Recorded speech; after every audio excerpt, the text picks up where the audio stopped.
अक्सर गांव समाज में पति पत्नी में कैसे झगड़ा होला रउआ लोगन अच्छा तरह से जानतानी। ये हम गाना के माध्यम से रउआ लोग के बीच सुनावतानी।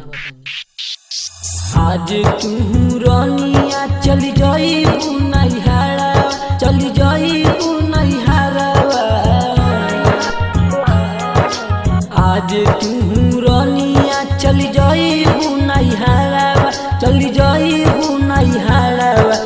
खाके रानी मारी जाइबू हम जहरावा, कि खाके रानी मारी जाइबू हम जहरावा, कि खाके रानी मारी जाइबू हम जहरावा, कि खाके रानी मारी जाइबू हम जहरावा, कि खाके रानी मारी जाइबू हम जहरावा।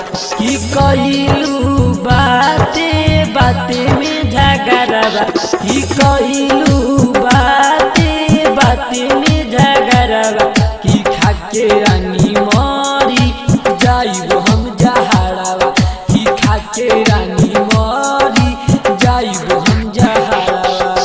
डीजे उमेश, सुखीपुर बाजार, सुखीपुर बाजार। तोरा तारू में हिया तो का होई देहिया, कर तारू बहुत दुआती। तोरा तारू में हिया तो का होई देहिया, कर तारू बहुत दुआती। बात मोड़ा काट के जे जइबू जे रोनिया, पैबू ना फेरू ऐसन पति। कि तहरे चलते, कि तहरे चलते गईनी ना हम बहरावा, कि तहरे चलते गईनी ना हम बहरावा, कि खाके रानी मारी जाइबू हम जहरावा, कि खाके रानी मारी जाइबू हम जहरावा। डीजे उमेश, सुखीपुर बाजार, सुखीपुर बाजार।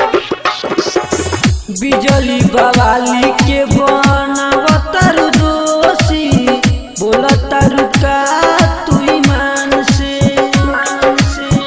बिजली बवाली के बनावतारू दोषी, बोलतारू का तू ईमान से।